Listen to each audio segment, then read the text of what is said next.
Greetings, my name is Adriel William, and today I'm going to be sharing my experiences from virtual interviews with University of Colorado and University of Indiana Dental School. I recently had my interview with University of Indiana.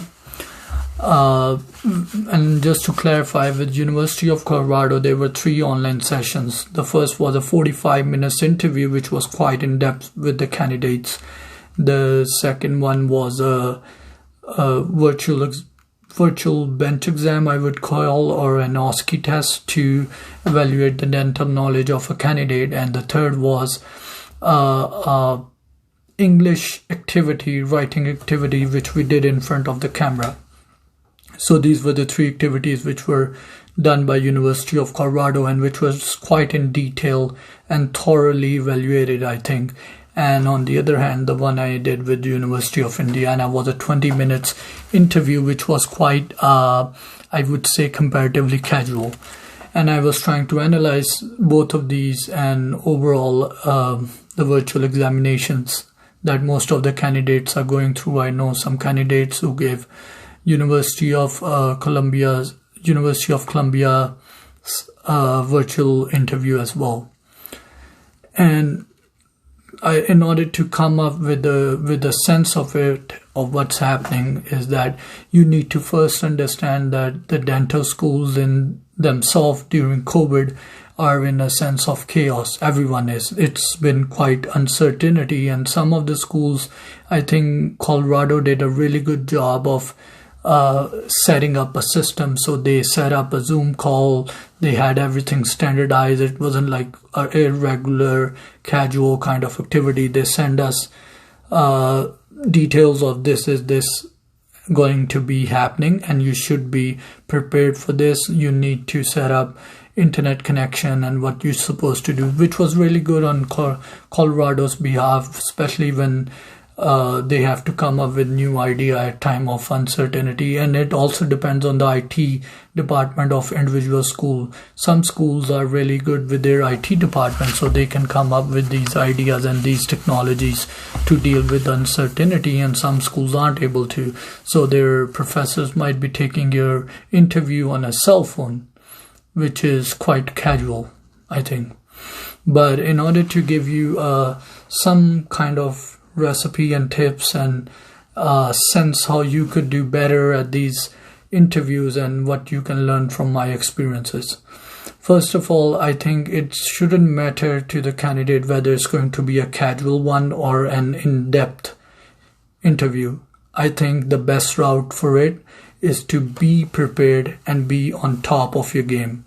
You should take this challenge very seriously and be prepared with all your answers. The best thing you could do to yourself during an interview is not to be surprised. You want to be confident, you want to be prepared. You don't want to act surprised or be underconfident and end up saying something which you don't want to say. Because you need to understand, the reason they are calling you for an interview is because they like what they see on the paper. So they like your numbers, they like your resume, they like the facts that are up there. Now they want to put a face to those facts, and that's why they are calling you for that interview. And once you realize that, you need to understand, however your current situation is, you want to improve it and you want to be on top of your game, because you're going to be competing against really, I would say, competent individuals who are coming from very diverse backgrounds. And if you're not on top of your game, there is a high chance that you might not get admission. So just to put this up there, and not to scare you, but I'm trying to challenge you to improve yourself and be more open and be constructive about your skills on interviews, especially virtual ones. So how you could improve your virtual interview skills, I think it even goes along with your in-session on in-person interviews if they were happening. The first thing is, I think every candidate over time should be able to learn to articulate his ideas and his communication skills and his thoughts and should be able to present them in a way that is understandable in the American culture. So the possibility is that you might be thinking in your home country's language, for example, your native language, and then you're trying to translate it. And when you're presenting your idea, it's not coming in the same manner, or it's not being communicated in the same manner as you're thinking. And that's a very common problem. And I think it can only be fixed, improved, or modified with practice, with learning, and through repetition. And for that, I would encourage you to record yourself, write down your thoughts, write them over and over again, and then record yourself, speak to yourself in front of a mirror or in your cell phone, and see how it looks like. Are you making any sense? If you have any friends that could help you, or a family member, talk to them about it, or seek for professional guidance if you can. In addition to that, I think your confidence should make a lot of difference, because if you have really good numbers on your resume, if you have really good exam results, you have done a lot of volunteer work, you have done a lot of exam, masters, residencies, good TOEFL score, that should make you confident. Because if you are a high achiever and you aren't confident, that doesn't kind of sings along. That seems like this is somebody else's resume and this individual is somebody else, and that really is a big turn off. That's a big no, and it could really kill your chances of getting into a school. So if you really have done something which is impressive, kindly own it. Go through your resume and feel good about it, that you have done something, and you should be I think flaunting your strength. You should be able to, I think you should be wise enough to show your strong side in a interview. That being said, but be very careful not to be arrogant. I would highly encourage you to Google or YouTube or read books on emotional intelligence. That's very important. You should know what's happening in the room, who are you dealing with, and how are people perceiving you. That's very important. You don't want to boast yourself, or you don't want to talk in a way and people are perceiving you in a very negative aspect.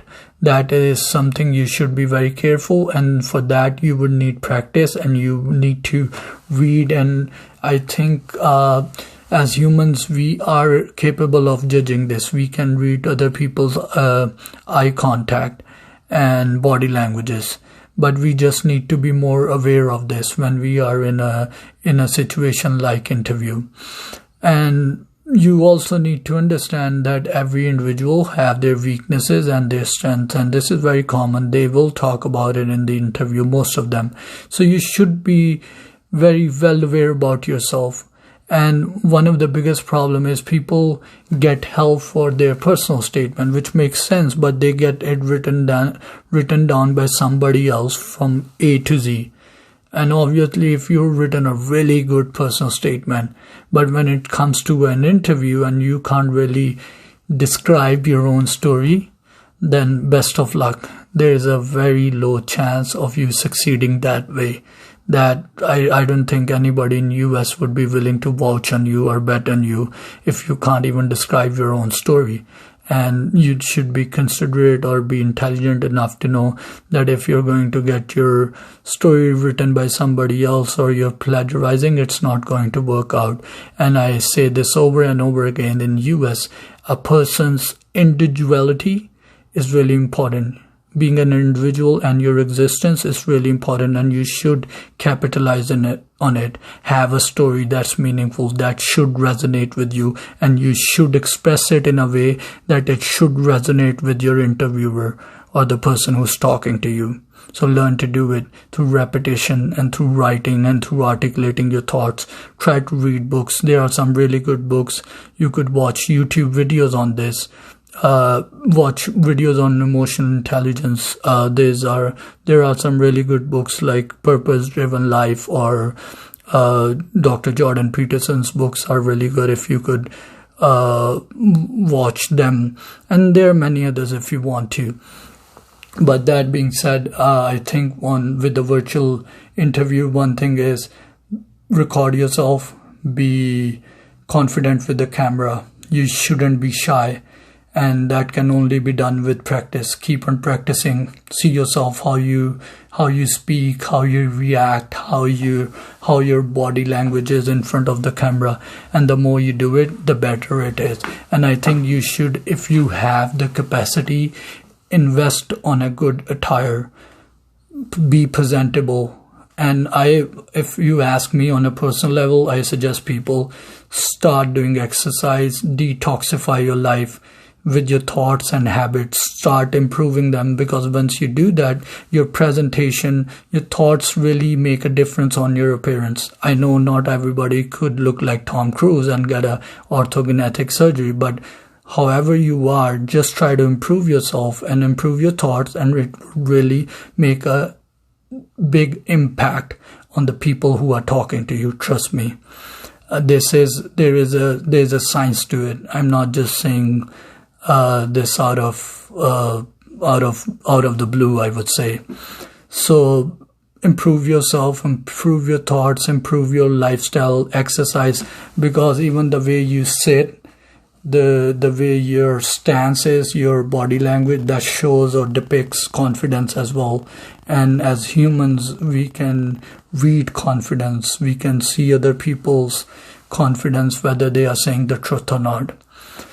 And after saying that, I would also suggest to invest on equipment. If you could buy a mic, a good camera, or a laptop, a clean background, that would be really helpful. I've seen candidates who are sitting in their room with their clothes being hanged at the back. I don't know if they got into the school or not, but obviously in the first view, that's for a dental school in US, that's not the right way to go about it. And I'm not judging anyone, but I'm not saying go and buy a new house and a new laptop. Whatever you have, try to clean it up, make it look at its best. Even within the resources you have, try to come up with the best possible option that you can. And trust me, when you do that, you will feel more confident and you will be on top of your game, and that will make a difference. Along with that, I think the questions most of the schools ask you are very common about tell me about yourself. Usually the first question is tell me about yourself, which is very common, and I think it is one of the most helpful question that somebody could ask you.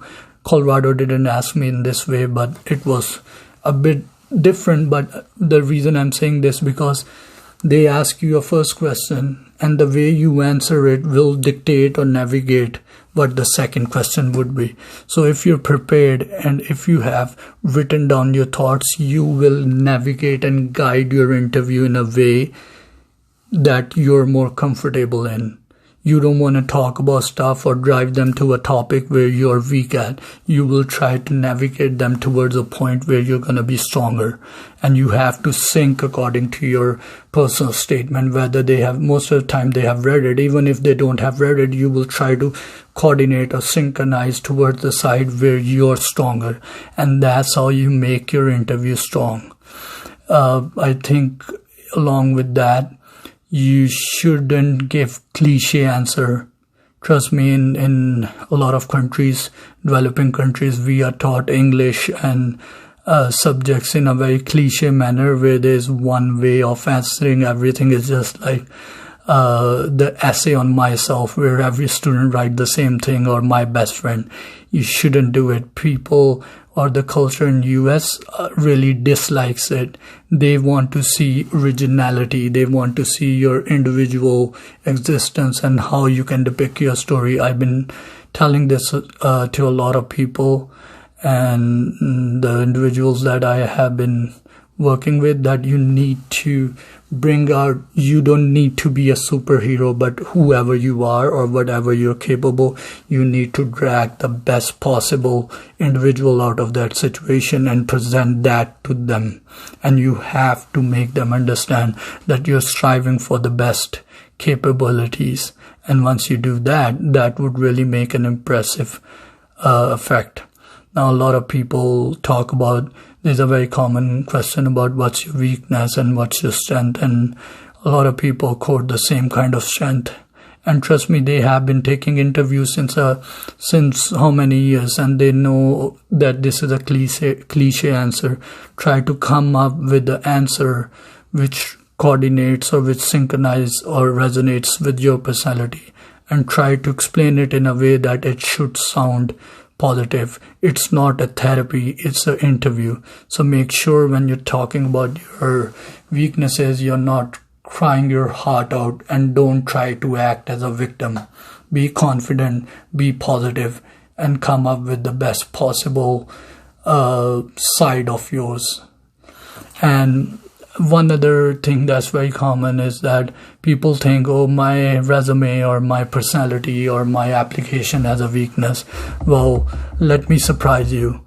Each and every candidate, all of them have a weak side. All of them have shortcomings. I had it, and I believe the people who were along with me in Colorado's or Indiana's interview, all of them had it. But what's the solution to it? So the possible solution to it, and I usually quote this: if you have a smaller bicep, try to grow your tricep. That's how life works. If you can't fix one side, try to compensate with the other side. Show your stronger side and talk about it. It's not like you're running away from your weakness, but you tell them that whatever I was capable of, I've tried my best into it and I produced really good result. Or, even if you didn't come with an excellent result, but your ability to strive for it was head on. And this is something which people admire in US, and you need to understand that it's not just dentistry. It's even learning the systems in US and how you can grow and learn in a way that the American culture could resonate with you. That's really important. And the